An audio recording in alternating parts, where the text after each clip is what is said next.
Hi everyone, Daniel Chai here. So today I thought I'll do an update on a previous video I did on my acoustic pedalboard, which you can find the link here.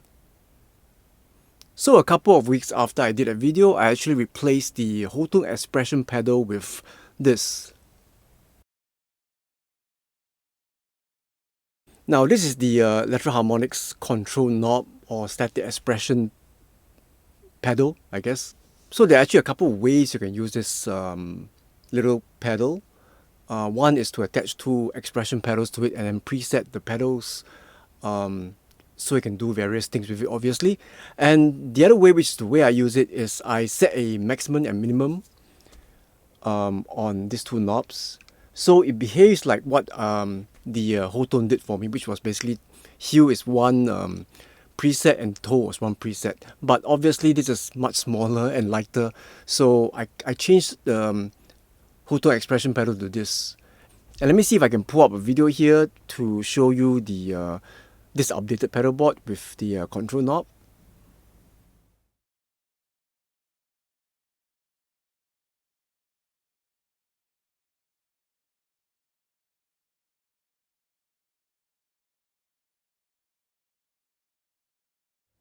And as mentioned in that video, that pedalboard was actually built for the current tour I'm on with this artist Stephanie's son. Now, even more recently, I've actually acquired this Trace Elliott Transit A acoustic DI preamp. So perhaps I will do another video on that at some point. But for today, I just want to give an update of the acoustic pedalboard from that previous video. So currently, in between the shows of the tour, I am actually in a music theatre production. And for many of these musical theatre productions, we actually, or at least for the guitar, we play multiple instruments or we double or triple. So I have an acoustic guitar, electric guitar, for example. In some shows, I need to play mandolin, ukulele, banjo, and whatever assorted instruments are needed for a particular show. In this current project I'm doing, I have an electric guitar and I have an acoustic guitar and a ukulele. Now, most of the time, what I find is that I try to strike a balance between the physical logistics of playing the instrument and also giving a feed to the front of house or the sound people. So whenever I can, I try not to give too many lines to the sound crew. So let me elaborate. In this instance, for example, I'm actually running the acoustic guitar and the ukulele through the same line. So there are a number of reasons why I do that.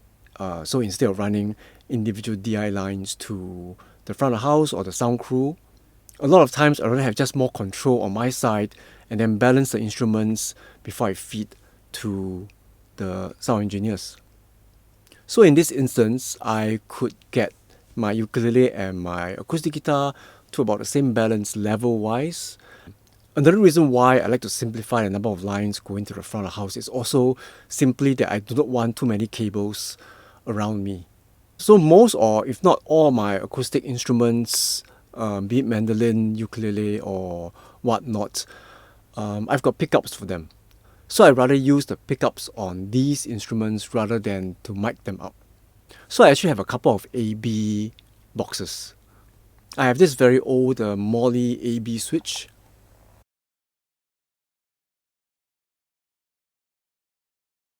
I've also got this ABC box by this German company called Layla, is that how it's pronounced?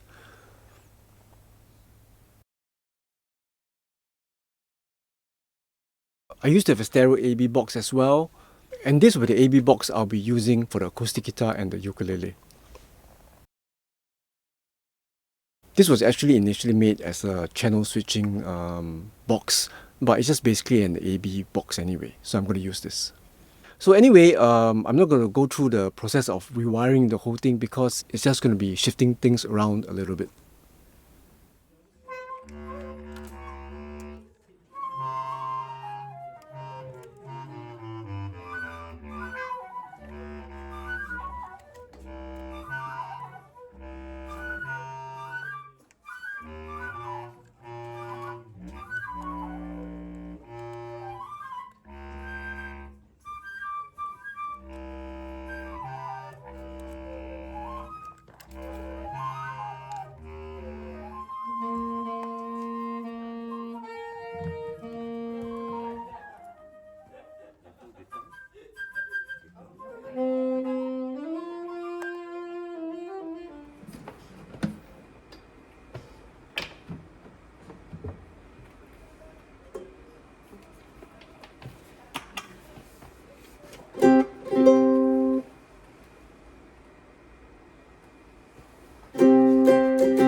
So those were little snippets from rehearsals for the past 1-2 weeks. I haven't had a chance to record bits of the show yet, so maybe again I'll update in a later video. Just wanted to add a few things before we end off. So in those snippets, I basically removed the control knob pedal. I shifted the reverb pedal to the left, and then I still had the EQ pedal, and I added the AB box as the first pedal. But right after those videos were made, I had two little issues. One was that the Arabex Session DI, the switch itself had some issues. I couldn't quite latch it on or off every time. So what I did was I removed the EQ pedal, because for this show, unlike the tour, for this show I didn't quite use it at all. For the tour, I used it as some kind of like a EQ pedal for my smaller Martin guitar. For this one, because it was a full body guitar, and the ukulele sounded really sweet as well without any EQ. So I removed the EQ pedal, and I put a mute tuner switch in its place. And the second issue I had was that the small patch cables were getting noisy. As I mentioned in the previous video, these patch cables are really old. I yanked them off, or rather they were from a previous Mega pedalboard that I had years ago, and I just kept the patch cables.